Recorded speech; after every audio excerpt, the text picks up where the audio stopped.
I don't have enough money for Taco Bell, but what I do have pleases me greatly. This is a very early Forgotten Realms box set. This is not a campaign setting, but it is still a box set which tells you how to run a city, and it's got a bunch of cardstock sheets in it.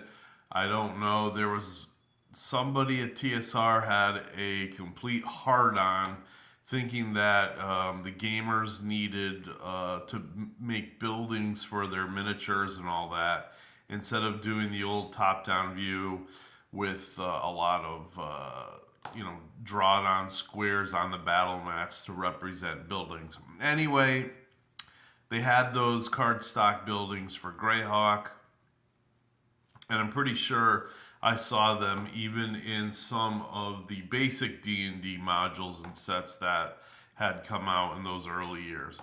But anyway, the artwork is excellent on here. I forget who the artist is, but oh, there it is, Larry Elmore. You've got you've got these two young people probably going into a city at it, their first time to do business, maybe for mom and pa. And you've got God knows what the hell that is. I think it's a big ass knoll. I'm not sure, but anyway, if they go into that alley, they're dead meat. So this is an early box set, and what was it back in the day? Do do do do. Oh, it was $15. Let's see here. 1989. So this came out in the 80s, probably months after the first Forgotten Realms campaign setting had come out. And like I said, most of it is these cardstock buildings. I don't know who bought this before me, but they didn't use them. You know, they were probably DMs that were writing and doing everything they needed to keep their game going. So, as you can see in the cover, you've got, you've got, it says basically how to build a big city, making maybe entertaining leaders, people, NPCs that are interesting to listen to.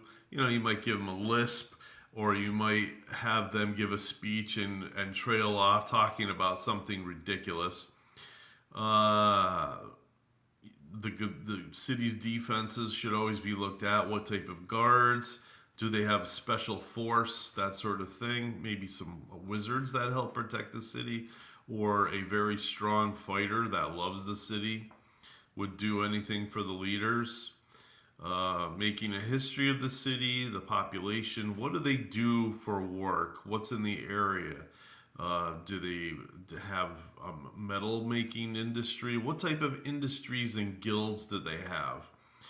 Taxes, building blocks, where the neighborhoods, how different and varied are they, and why are they segregated, or why are they different from one another? Crime and punishment, that is my favorite thing. Let's see, city design sheet, customs and beliefs, putting the PCs to work, keeping the party together. Yeah, it is difficult keeping a city campaign going simply because the city is the city, and it's a little bit harder, I think, to write and keep the game going unless it's like a party of, say, all thieves, where you were trying to steal just about from everybody and anybody. Special events, lifeblood of the city, making the fantastic real, how to use the fold ups, encounters in the city. And there was one thing I liked. I forget if it was in here or in that other set. It had this chart on what you could find, say, if you picked a person's pocket, depending on what area of the city they were in. Were they a wealthy merchant? You know, they might have a gem or two in their pocket, or some coins, whether it was silver, gold, or platinum. Here's some different governments, but of course we've seen all that in the original Dungeon Master's Guide. Um, let's see, putting life into leaders, and then they got maybe a couple of charts you would roll on for yeah. So charting the government, whip-de-doo.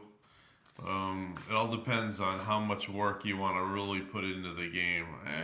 Usually it's just a place where the party isn't going to stay long, unless it's a capital or the businesses there are intriguing to the party, meaning magic shops, right?